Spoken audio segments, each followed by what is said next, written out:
আজি আমি দিনৰ 1 বজাৰ মানত আমি ডিব্ৰুগড় জিলা চাহ মৰ্চাৰ উদ্যোগত আমাৰ গোটেই জিলাখনতে 152খন চাহ বাগিচা আমাৰ যিসকল চাহ মৰ্চাৰ ৰাজ্যিক জিলা আৰু মণ্ডল পৰ্যায়ৰ কাৰ্যকৰ্তা আছে তেখেতসকলক লৈ এখন সভা আয়োজন কৰা হৈছিল। এই সভাৰ প্ৰধান উদ্যোগ লৈছিল আমাৰ চাহ মৰ্চা জিলা সমিতিৰ সভাপতি খগেন ৰাজুৱাৰ ডাঙৰীয়া আৰু তেওঁৰ সতীৰ্থসকলে জিলা সমিতিৰ আৰু ইয়াত বিশেষভাৱে আন্তৰিকতাৰে সহযোগিতা আগবঢ়াইছিল আমাৰ ভাৰতীয় জনতা পাৰ্টি ডিব্ৰুগড় জিলা সমিতিৰ মাননীয় সভাপতি উজ্জ্বল কাশ্যপ ডাঙৰীয়া আৰু ইয়াত আমাৰ বিশিষ্ট অতিথি হিচাপে আমাৰ ভাৰতীয় জনতা পাৰ্টিৰ ৰাজ্যিক সমিতিৰ চাহ মৰ্চাৰ মাননীয় সভাপতি দুলেন নায়ক ডাঙৰীয়া উপস্থিত থাকে আৰু সকলোৰ লগতে আমাৰ এটা মত বিনিময় অনুষ্ঠান হয়। গতিকে আজি সভাখন শেষ হোৱাৰ পাছত আমি সকলোৱে মিলি ইয়ালৈকে আহিলোঁ। আমাৰ সংগ্ৰামী নেতা চাহ শ্ৰমিক ৰাইজৰ লগতে অসমৰ ৰাইজৰ অতি শ্ৰদ্ধাৰ মহান নেতা অসম চাহ জনজাতি ছাত্ৰ সন্থাৰ প্ৰতিষ্ঠাপক সভাপতি সম্পাদক চাইমন সিং হৰ আৰু সন্তোষ কুমাৰ তপ্ন দুগৰাকী মহান নেতাক আজি আমি গভীৰভাৱে শ্ৰদ্ধাঞ্জলি অৰ্পণ কৰিছোঁ আৰু তেখেতসকলৰ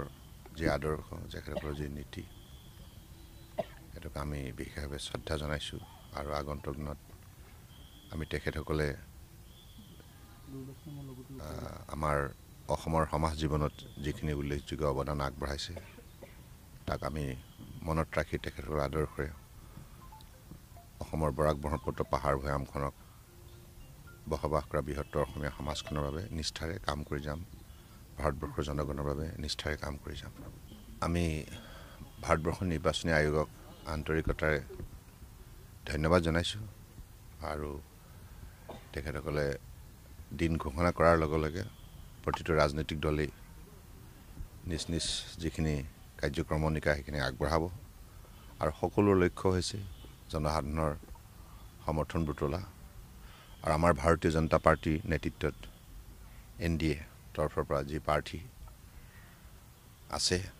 সেই প্ৰাৰ্থীসকলে অসমতো বিজেপি নেতৃত্বে মিত্ৰজোঁটৰ যিসকল প্ৰাৰ্থী আমি সকলোৱে মিলি একেলগে ৰাইজৰ ওচৰলৈ যাম আৰু যোৱা 10 বছৰত ভাৰতবৰ্ষৰ সকলো লোকৰ অতি আপোন প্ৰিয় নেতা প্ৰধানমন্ত্ৰী নৰেন্দ্ৰ মোদী ডাঙৰীয়াৰ নেতৃত্বত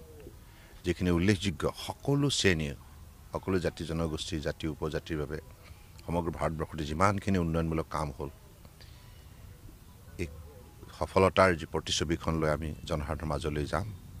জনসাধাৰণৰ শ্ৰীচৰণত মূৰ দুৱাই প্ৰতিগৰাকী কাৰ্যকৰ্তাই আমি তেখেতসকলৰ আশীৰ্বাদ বিচাৰিম, তেখেতসকলৰ সমৰ্থন বিচাৰিম। আমাৰ লক্ষ্য হৈছে মাননীয় প্ৰধানমন্ত্ৰী নৰেন্দ্ৰ মোদী ডাঙৰীয়াৰ নেতৃত্বত এখন উন্নত ভাৰত ৰাষ্ট্ৰ নিৰ্মাণ কৰা বিশ্বৰ বুকুত আৰু আত্মনিৰ্ভৰ ভাৰত নিৰ্মাণ কৰা। গতিকে সেই লক্ষ্য প্ৰাপ্তিৰ বাবে মোদী ডাঙৰীয়াৰ নেতৃত্বত আমাৰ বিজেপিৰ লগতে NDAৰ প্ৰতিটো দল আজি দৃঢ়তাৰে এই নিৰ্বাচনী যুঁজত অৱতীৰ্ণ হ'ব আৰু আমাৰ দৃঢ় বিশ্বাস ভাৰতবৰ্ষৰ জনগণে সততা নিষ্ঠাৰে 10 বছৰে সুশাসন ব্যৱস্থাৰ যোগেদি প্ৰতিগৰাকী নাগৰিকক মৰ্যাদা সহকাৰে জীয়াই থকাৰ অধিকাৰ আৰু সামাজিক নিৰাপত্তা সামাজিক সুৰক্ষা অৰ্থনৈতিক উন্নয়নৰ বাবে যি বৈপ্লৱিক পৰিৱৰ্তন আনিলে মাননীয় প্ৰধানমন্ত্ৰী ডাঙৰীয়াই সেই যুক্তিটি তৃতীয়বাৰৰ বাবে মাননীয় নৰেন্দ্ৰ মোদী ডাঙৰীয়াক ভাৰতবৰ্ষৰ প্ৰধানমন্ত্ৰী হিচাপে নিশ্চিতভাৱে ভাৰতবৰ্ষৰ জনগণে আন্তৰিকতাৰে আঁকোৱালি ল'ব আৰু বিজেপি নেতৃত্বাধীন NDA 400তকৈ অধিক আসন দি তৃতীয়বাৰৰ বাবে শক্তিশালী ৰূপত ভাৰতবৰ্ষৰ বিকাশ যাত্ৰা আগুৱাই নিয়াৰ বাবে মোদী ডাঙৰীয়াক সুযোগ প্ৰদান কৰিব। আমিতো আগৰ পৰা কৈ আছোঁ যে অসমত 11+ কিন্তু এতিয়া 12+ হোৱাৰ সম্ভাৱনা দেখা দিছে আৰু অসমৰ ৰাইজেও যোৱা 10 বছৰে যিমানখিনি পৰিৱৰ্তনৰ মুখ দেখিছে প্ৰতিগৰাকী নাগৰিকে গতিকে সেইকাৰণে মানুহৰ মনত বিজেপি নেতৃত্বাধীন মিত্ৰজোঁটৰ চৰকাৰৰ ওপৰত অগাধ বিশ্বাস বৃদ্ধি হৈছে মোদী ডাঙৰীয়াৰ বলিষ্ঠ নেতৃত্বত সকলোৱে আস্থা আৰু বিশ্বাস ৰাখিছে